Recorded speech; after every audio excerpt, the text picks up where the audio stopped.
एक बार भगवान श्री राम अपना राज्यसभा का कार्य देख रहे थे। उसी समय विभीषण वहां पहुंच गए। वे बहुत भयभीत और हड़बड़ी में लग रहे थे। सभा में प्रवेश करते ही वे कहने लगे, हे श्री राम, मुझे बचाइए।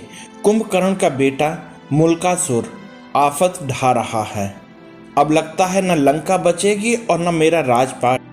भगवान श्री राम द्वारा ढांढस बंधाए जाने और पूरी बात बताए जाने पर विभीषण ने बताया कि कुंभकर्ण का एक बेटा मूल नक्षत्र में पैदा हुआ था, इसलिए उसका नाम मुल्कासुर रखा गया।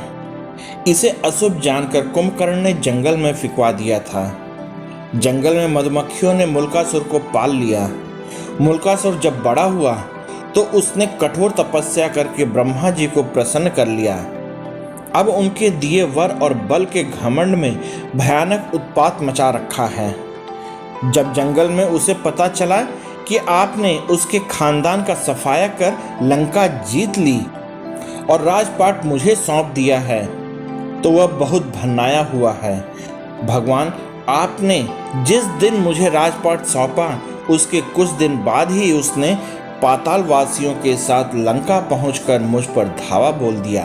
मैंने 6 महीने तक मुकाबला किया, पर ब्रह्मा जी के वरदान ने उसे इतना ताकतवर बना दिया है कि मुझे भागना पड़ा तथा अपने बेटे, मंत्रियों तथा स्त्री के साथ किसी प्रकार सुरंग के जरिए भागकर यहाँ पहुँच पाया हूँ। उसने कहा, पहले धोखेबाज भेदिया विभीषण को मारूंगा, फिर पिता की हत्या करने वाले राम को भी मार डालूंगा।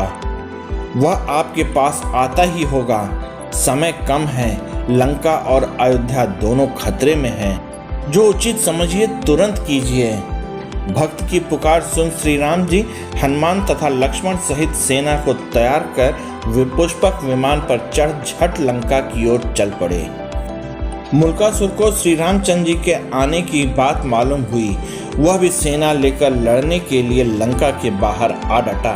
भयानक युद्ध छिड़ गया। 7 दिनों तक घोर युद्ध होता रहा। मुल्कासुर भगवान राम की सेना पर अकेले ही भारी पड़ रहा था।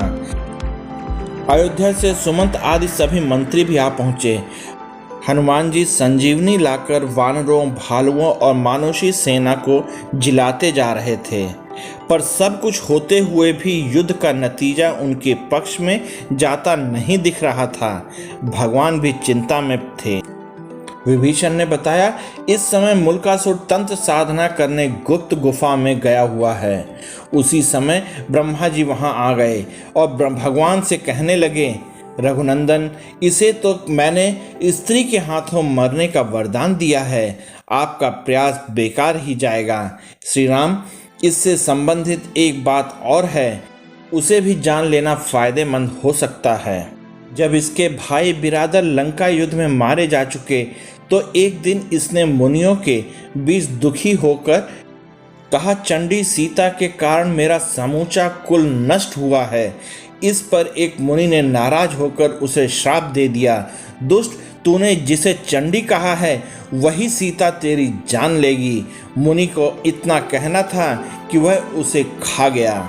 बाकी मुनि डर के मारे वहां से चुपचाप खिसक गए। तो हे राम, अब दूसरा कोई उपाय नहीं है। अब केवल सीता ही इसका वध कर सकती है। आप उन्हें यहाँ बुलाकर इसका वध करवाइए। इतना कहकर ब्रह्मा जी वहां से अंतर्ध्यान हो गए। भगवान श्री राम ने हनुमान जी और गरुण को तुरंत पुष्पक विमान से सीता जी को लाने भेज दिया।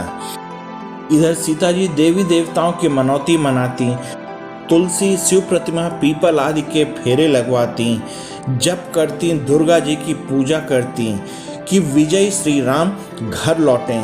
तभी गरुण और हनुमान जी उनके पास पहुँचे।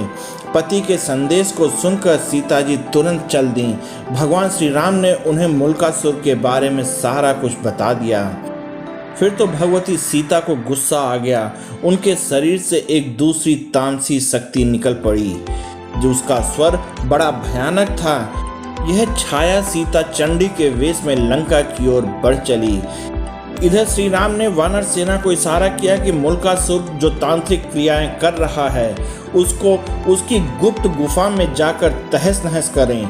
वानर गुफा के भीतर पहुंचकर उत्पात मचाने लगे तो मुल्कासुर दांत किटकिटाता हुआ सब छोड़ छाड़ कर वानर सेना के पीछे दौड़ा।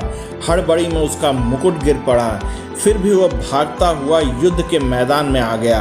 युद्ध के मैदान में छाया सीता को देखकर मुल्कासुर गरजा, तू कौन? अभी भाग जा, मैं औरतों पर मर्दानगी नहीं दिखाता। छाया सीता ने भी भीषण आवाज करते हुए कहा, मैं तुम्हारी मौत चंडी हूँ।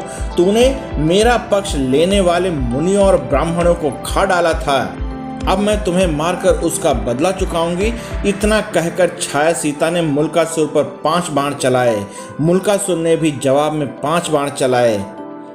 कुछ देर तक घोर युद्ध हुआ, पर अंत में चंडिकास्त्र चलाकर छाया सीता ने मुल्कासुर का सिर धड़ से अलग कर दिया और वह सर लंका के दरवाजे पर जा गिरा।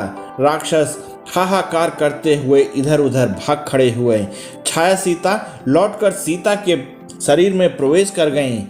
मुल्कासुर से दुखी लंका की जनता ने मां सीता की जय जयकार की और विभीषण ने उन्हें धन्यवाद दिया।